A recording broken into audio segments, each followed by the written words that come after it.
Awesome. Well, thank you. Today we're in week 3 of a 4-week message series called Level Up. We all say that together? Level Up. I've been using this Mario World just because it's fun. And again, if you've ever played Mario, when Mario jumps on that flag, there's this music. It's just so good. It just lets you know that you are going to the next level. And that's what I want for each and every one of you. One of the things we've been saying over the last couple of weeks, that leveling up is hard, but it's worth it. And what we just heard from Scott as he shared some of his story is that forgiveness is hard, but it's worth it. It's worth it. It's worth the investment to grow in the area of forgiveness because it sets you free. And as he said, it helps your family and those around you. So leveling up is hard, but it's worth it. Whatever God is actually going to call you to do, whatever he's going to call you to do is actually going to be hard. But if you'll obey and if you'll do it, I guarantee it's going to be worth it. So in this message series, we've really been sort of hitting on 2 questions, and these are questions that I hope that you'll be asking. The first one is this: in what way is God calling me to level up? It's going to be different for everybody. It's very personal. There's 100 ways that each of us need to level up and improve, but there's going to be one specific thing that I believe God, by his Spirit, will put his finger on and be like, yeah, let's work on this one right now. And what I've been saying through this series as well is that when you and I take our step to the next level, when we grow, the church grows. And the church is strengthened because we're all one body and we're all part of this community. And when you level up, when you grow in grace, when you become more generous, everyone benefits and it's worth it. So in what way is God calling me to level up? And the second thing is this: what or who's at stake if I don't? Sometimes, as we said last week, we know the right thing to do. We know what we should do. We just don't do it because we don't have enough motivation. And sometimes just remembering that there's so much at stake. So I'm just encouraging our church, each one of us, to level up over these 4 weeks. Today I want to talk about capacity. We're going to talk about the capacity myth. You're like, I didn't even know there was a myth around capacity, but I'm going to explain what that means in just a moment. Let's define capacity first.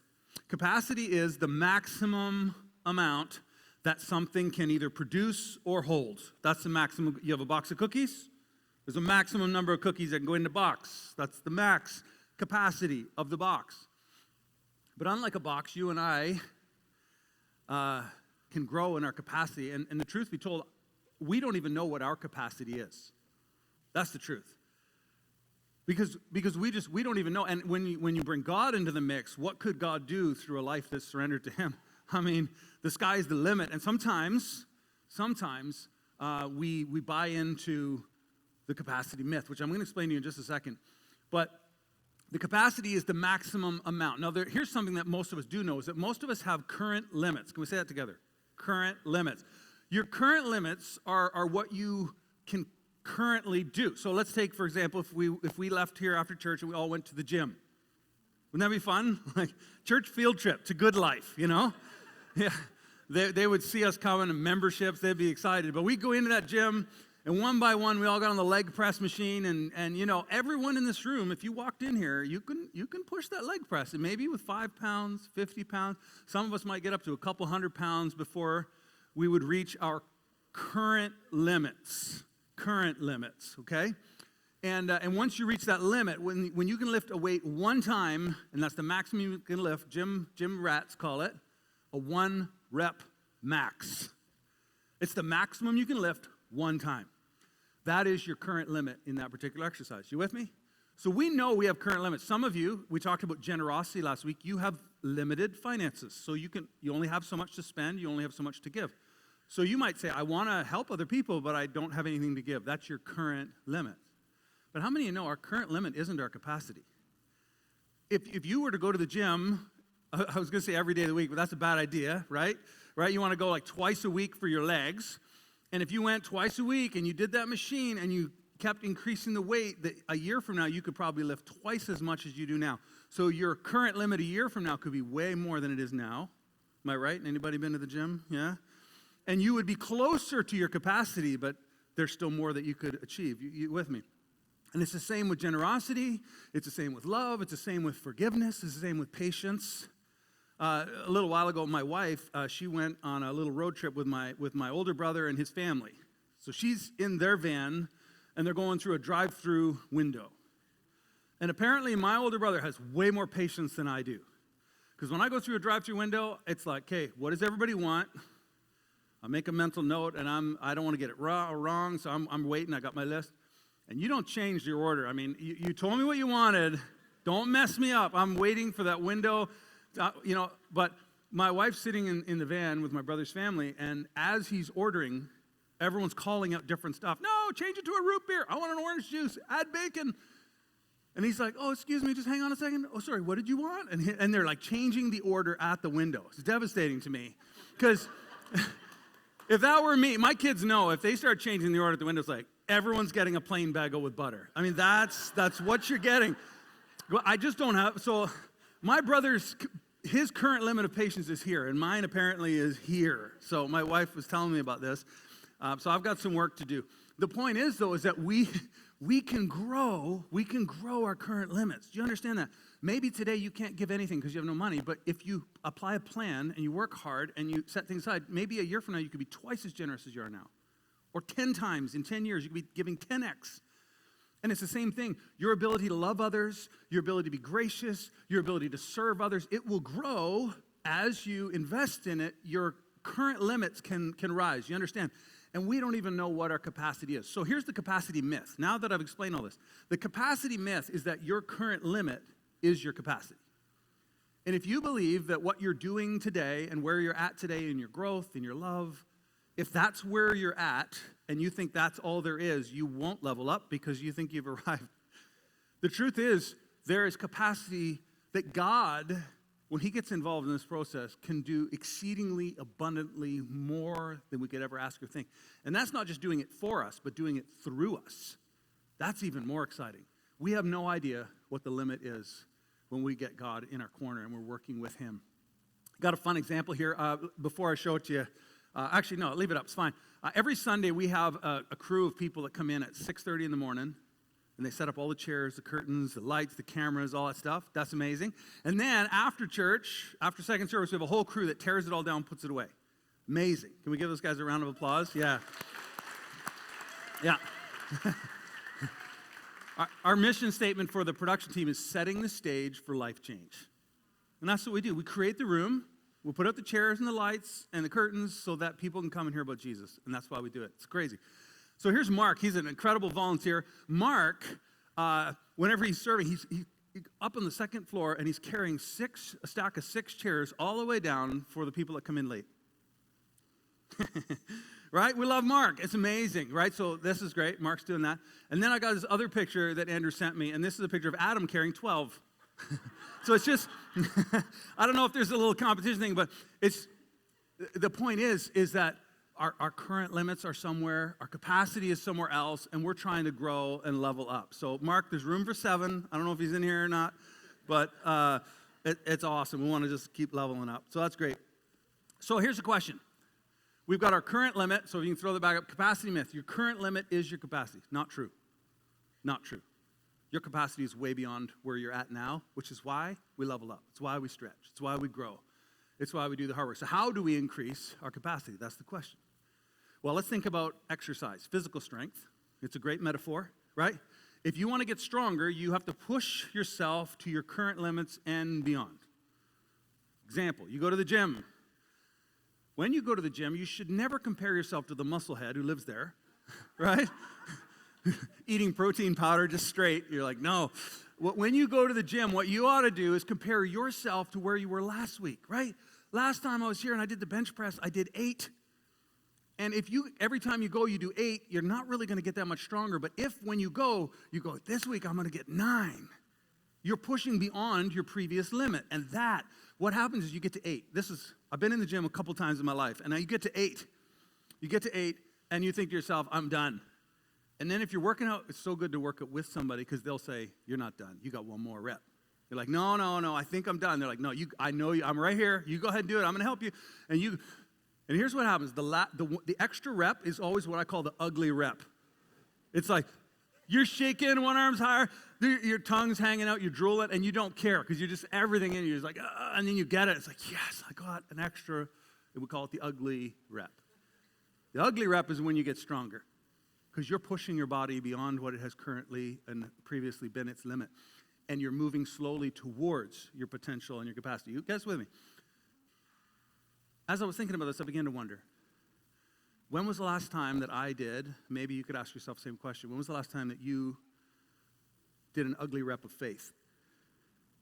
Right? That moment where you find yourself on your knees going, God, if you don't show up, this ain't happening. I'm trusting you. And maybe you're crying, maybe your makeup's a mess, maybe you make a fool of yourself, but you don't care because you're going to the next level. And that's a faith step. And that's where we grow.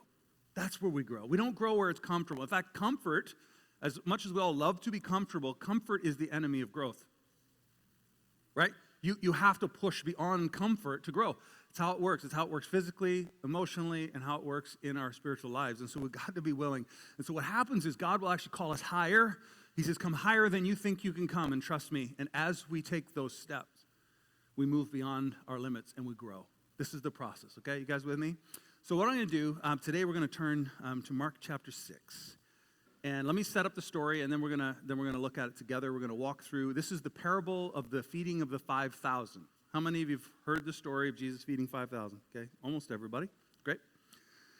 Jesus is going to miraculously feed this huge amount of people, which is exciting. And as we jump into the story, we're going to see Jesus actually feeding 5,000 people or more using his disciples. Let's take a look at the text. Mark 6:34 says, when he went ashore, he saw a great crowd, and he had, let's say it together, he had compassion. It's easy to just skip past that word, but this is telling us about Jesus' motivation for what he's about to do. And the why you do something actually matters almost more than what you do. Who thinks motives matter, right? Like the why, the reason why you're doing what you do. So Jesus sees this huge crowd of people, and he has compassion and love in his heart. He sees hungry, broken, needy people, and he's like, what can I do? That's what he's being motivated by. And he sees them like sheep without a shepherd. He sees their need, and his compassionate heart is going to move him in their direction. Next it says, and he began to teach them many things. Now, I think this is really fascinating.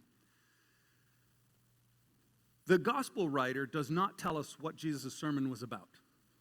This is all we get. He taught many things. It's like some of you, when you leave church, like, hey, what did Pastor Nathan talk about? Many things. It's like, what? And as a preacher, that's offensive. Like, I want people to walk away and be like, okay, I know what he said, I know what I need to do. But whatever Jesus said, it was like, whatever. He taught some stuff.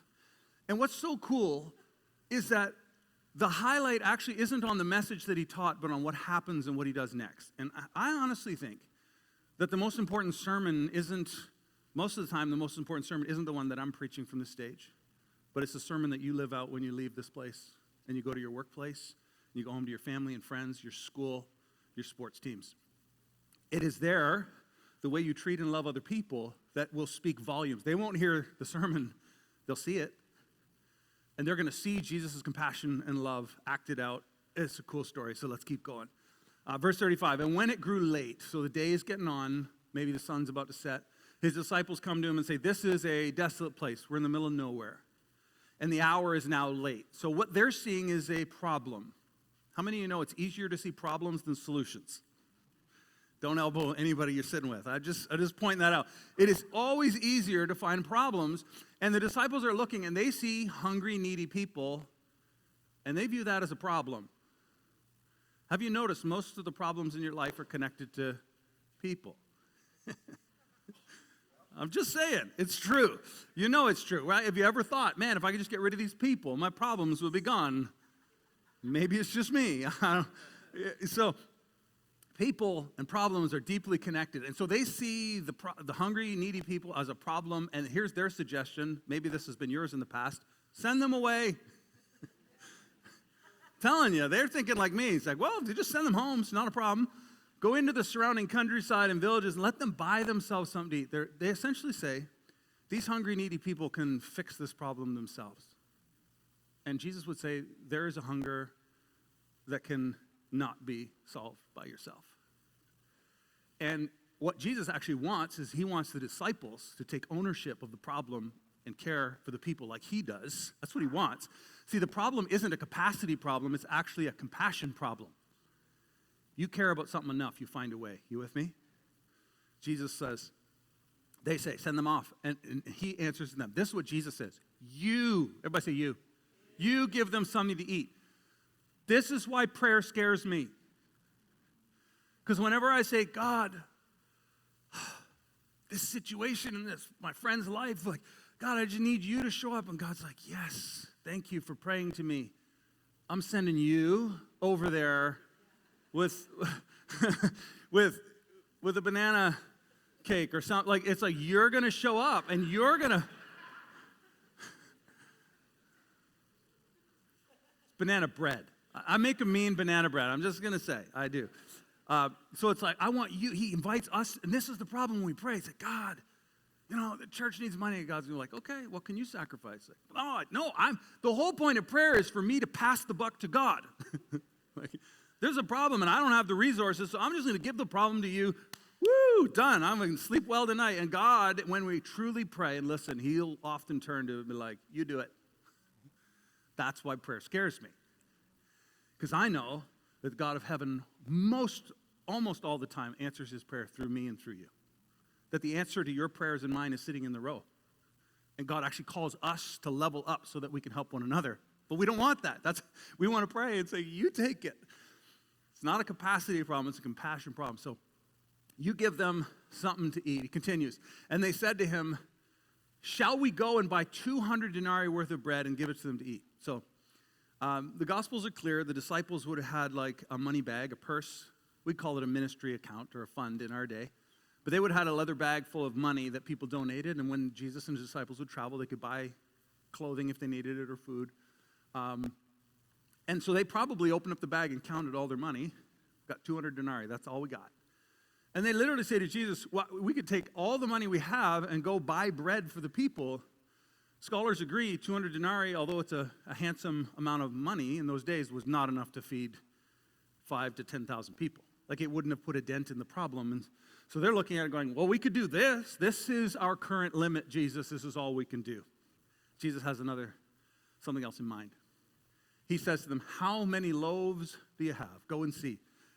Jesus is like, I want you to take an inventory of what you do have. Have you ever noticed that when God asks us to do something, the first thing we look at is what we don't have? I'm not an extrovert. How can I say hi?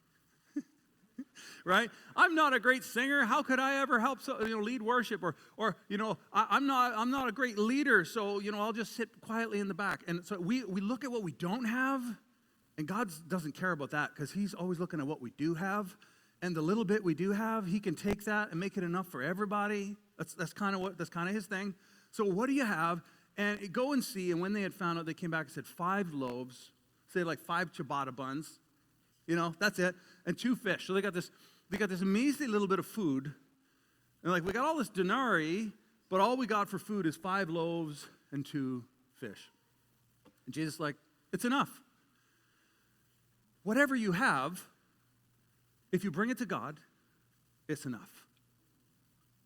Somebody just needs to hear that. It's enough. Sometimes we believe the lie that how could God use me? How could he, I don't have, and we compare ourselves to others. God's like, whatever you have, it's enough. They bring it to them. So Jesus tells him to go and organize all the people, okay? So if you have that many people and you're going to feed lunch, how many of our administrative people know? You got to get organized, right? And so Jesus gets them all sitting down in groups on the green grass. Sounds like a picnic. And they sat down in groups by hundreds and 50. So imagine all these groups of people all separated out, waiting for food, and the disciples are holding the loaves and fish. Set them up. Set the table. The disciples are like, what? What are we doing here? Right? Taking the 5 loaves and the 2 fish, he looked up to heaven, and he said a blessing. He thanked the Lord for it. And then he broke the loaves. Remember during communion, so Jesus took it, and he blessed it, and he broke it, and he gave it back to the disciples. See, this wasn't new. Jesus had done this many times before. And there's a principle here I want to show you. He blessed it, and he broke the loaves, and he gave them to the disciples to set before the people. Another interesting fact, Jesus didn't feed the 5,000. I know it says in the margin of my Bible, it's like, Jesus feeds the 5,000. Jesus doesn't feed the 5,000. He blesses and breaks what they bring him, puts it back in their hands. They feed the 5,000. That's why I think those titles in our margins actually matter, because God's going to ask us to do ministry. He's not going to do it all for us, okay? But he blessed it and broke it. Here's the principle. Whatever we bring to God, no matter how big or small, there is something powerful about surrendering it to him. And I would argue that when we bring the things that we love most and we surrender them to him, that the power of those things gets broken over us.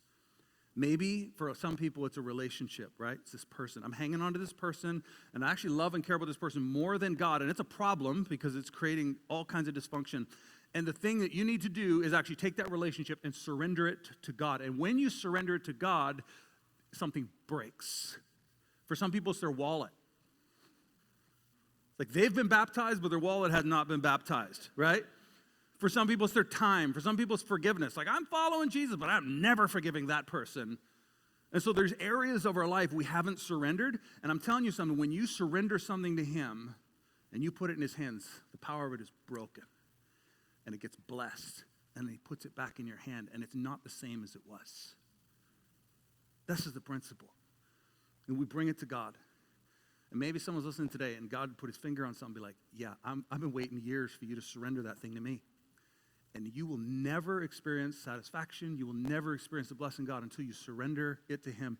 And he breaks it and blesses it and puts it back in your hand. You with me? See the principle here, okay? And so it says he divided the fish among them, and they all ate and were satisfied. Satisfaction is something that's really interesting because satisfaction is not a measure of what you have. It's internal. And we will not experience satisfaction until we surrender what we have to him. But what's so cool here is he's divided the bread, he's divided the fish, he's blessed them, and now, imagine this, the disciples, we got, let's say 100 people in these three sections. So there's a group of 100. Imagine you guys are all sitting on a field, and I'm Matthias, Bartholomew, I don't know, let's pick one. And I'm coming out with my chunk of bread and my piece of fish, and I'm going to give this to all of you guys. Imagine what that feels like. I see Dave and like, Dave, give you half the first piece of bread, and everyone else is like, and it multiplies. And as it goes out, there's more in the hand, and they continue to give it out, until every single person is fed. And not only is everyone fed and satisfied, they took up 12 baskets full of broken pieces and of the fish. So this is incredible. So God's trying to make a statement here. Jesus is trying to show them that when they surrender what they have to him, he'll use it, multiply it, and everyone has what they need. And they took up 12 baskets full. And those who ate the loaves were 5,000 men. We assume there were also women and children. So this is like 10,000 people fed with one small lunch. So I guess if we think for a moment that what we have isn't enough, we should rethink it. Because God is able. He is able. So how do we level up? How do we level up? Well, I guarantee you that in whatever area God is putting his finger on for you to level up, that it will happen by you getting uncomfortable and stretching beyond your current ability and limits. There's some ugly reps involved. So I'm trying to be nice and funny, but also challenging and be like, hey, this isn't going to be easy, but it will 100% be worth it. Is this making sense to you guys? Okay. I want to take about 10 minutes to talk specifically about one area of our church, and we'll tie it into the context of this. I want to talk about the capacity myth and volunteer culture, okay? So I want to talk about, last week we talked about giving. Today I want to talk about volunteering.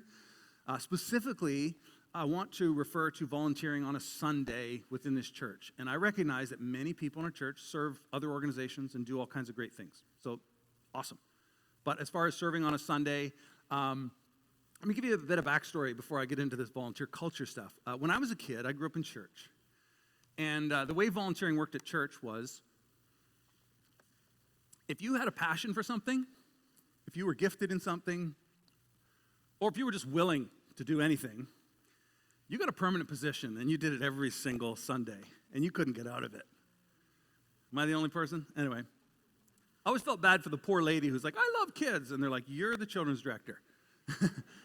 And they went down to the basement of the church with the flannel graph and the snacks. And we didn't see her for about 5 years. She came up with a lot more gray hair and came up for a worship night or something, and someone hands her a welcome package. It's like, who are you? And what started, the volunteer position that started with full of passion and vision for kids was like, becomes guilt and duty, right? And the poor lady goes, I need a break.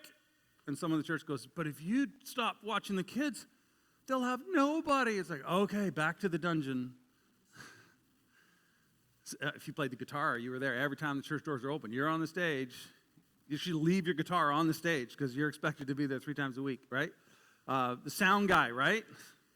Be the one guy who was very introverted and didn't like talking to people. They put him in the sound booth. Come back 25 years later, they're still there with half the hair. Maybe I'm the only one who experienced it. In fact, if that was the culture of the church where you grew up, then it's like literally sometimes the only way to get out of your volunteer position was to leave the church. Some of you are here because of that. You're here, so welcome. Glad you're here with us. When we started Pathway Church, we wanted to establish a different kind of volunteer culture. We did. We wanted to start a different kind of volunteer culture. So I want to outline, and partly was because, again, I saw people who were being utilized, aka used for their gifts and abilities in the church, and often they burned out and left or whatever.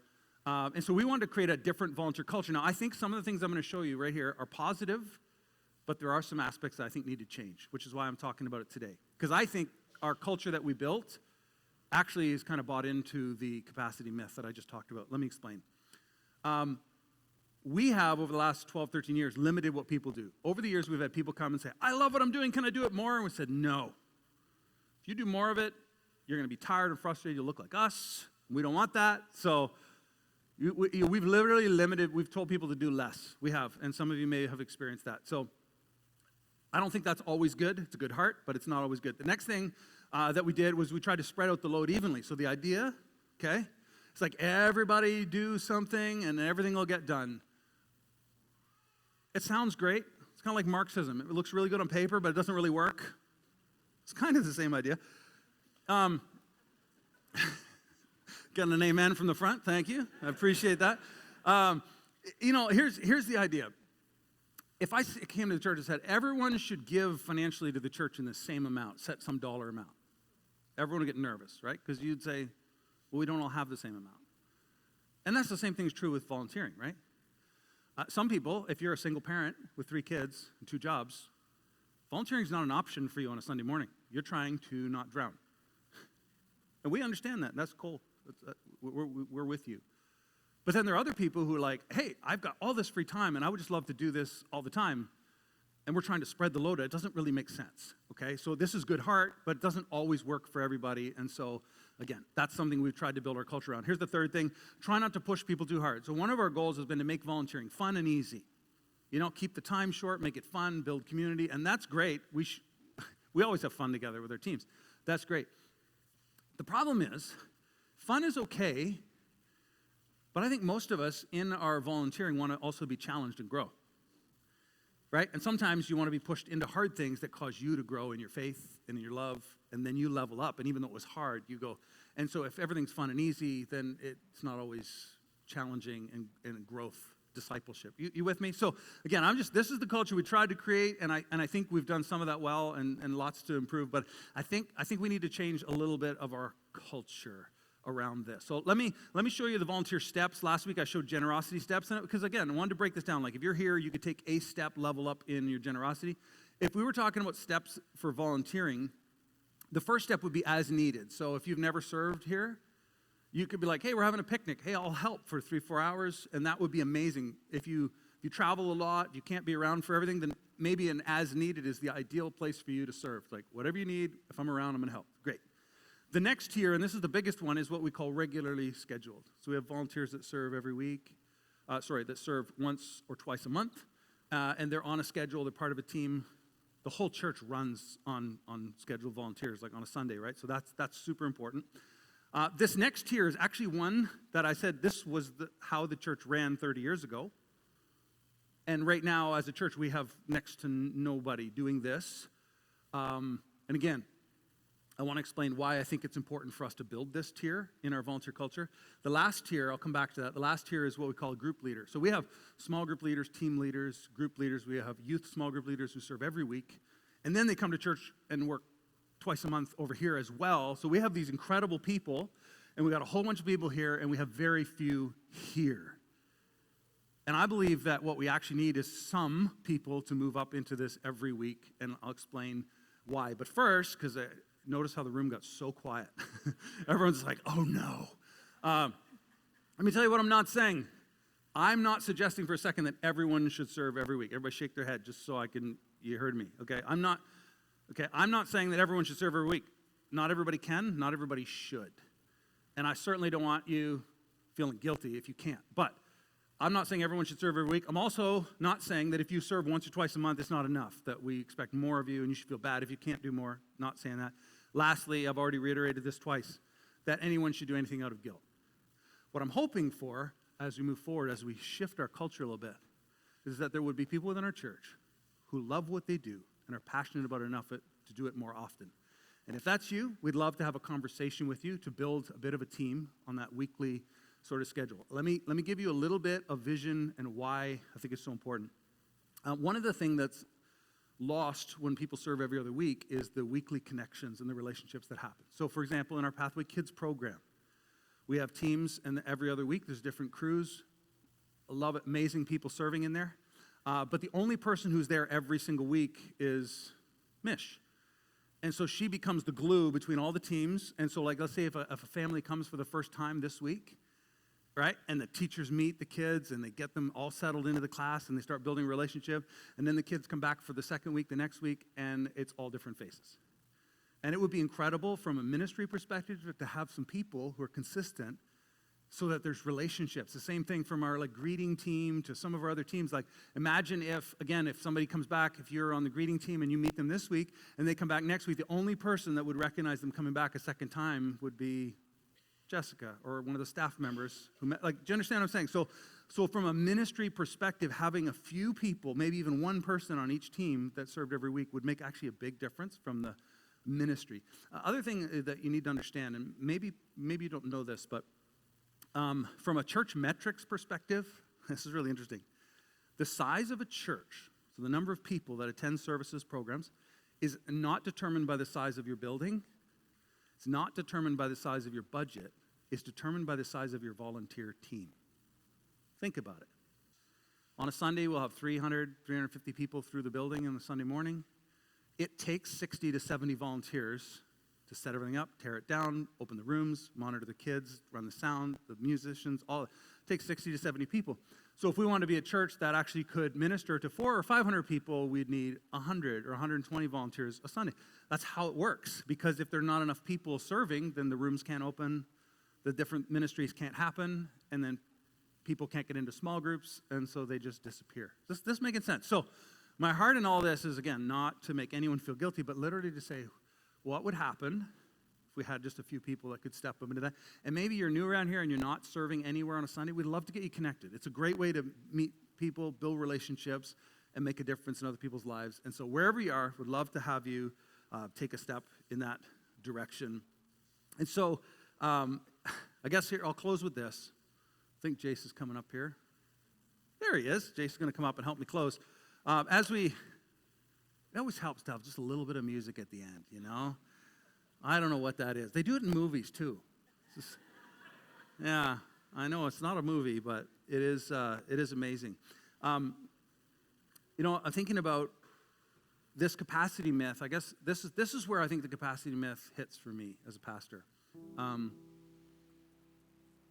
Over the years, I've literally thought, if you've been around here for a while, you know we don't ask for money often. Like, we don't. We're like, thanks for giving. Here's what we're doing. Here's our budget goals. But we're not like, please give. We need your money. Please volunteer. We need you. If you don't volunteer, the kids won't have a program. We don't do that.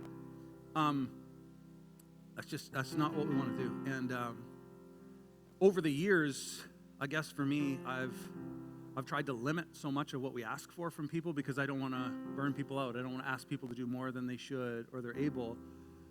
The only downside to that is then I'm rarely giving people an opportunity to stretch. And I'm kind of buying into the myth that people don't have enough and that God can't do what he wants to do through this group of people. What I've noticed about our church and what I love about our church is anytime we've ever asked for anything, our church always steps up. Just the way it works. The fact that there's people in the front row is a great example of that. My wife visited another church last week. She was on a week off.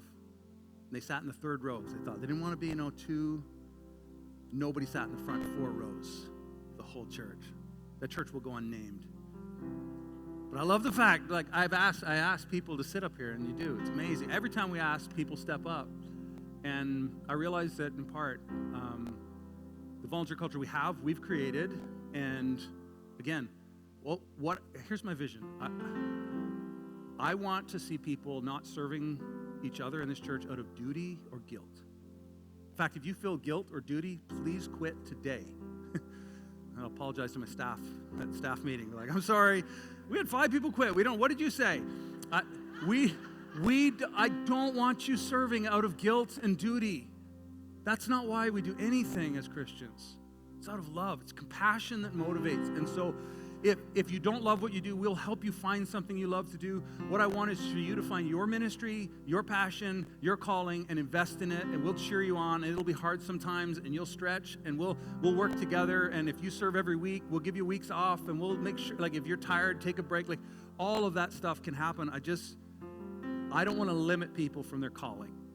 And if you love doing something and you want to do it more, we'd love to talk to you. If you're not doing something and you want to do something and you want us to help you find the thing that you're to do, we'll help you do that. And I believe that everything this church needs is already here. Everything we need is here. The volunteers we need, the money we need, the prayers we need, the care we need, it's all here. It just takes each of us leveling up and listening to the Lord. And as each of us levels up in whatever area God puts his finger on, the body grows. Every joint supplying what the body needs. That's how God works. And I want to invite you into that. Hope that makes sense. As we close the service, there's a volunteer sign, and some of our staff will be there if you want to have conversations. If you need to quit, send an email. We love you. Let me pray for us. We'll end there. Father, thank you for every person as we consider this theme of level up. Maybe it's volunteering, maybe it's something else. I pray, Lord, that each one of us would hear your voice clearly, that we would be willing to take steps to put in the ugly rep to go to our next level. And as we level up in our faith and our love, as we obey you and place in your hands what you've given us and allow you to break it and bless it, that God, that will not only benefit us, but the people around us, and your kingdom will have what it needs, and we'll be able to serve and love others around us as well. Lord, if there's anyone here who has an area of their life that just has not been surrendered to you, I pray that they wouldn't hold on to that. They would trust you enough to place it in your hands and allow you to break it and bless it and give it back to them new and fresh. Father, thank you for our people, the heart that they have to serve one another. We thank you for the future that we have as we work towards this mission of reaching people far from God and helping them become devoted followers of Jesus. Thank you for this series. Help us to go from this place in your strength and in your spirit. In Jesus' name, everybody said, amen.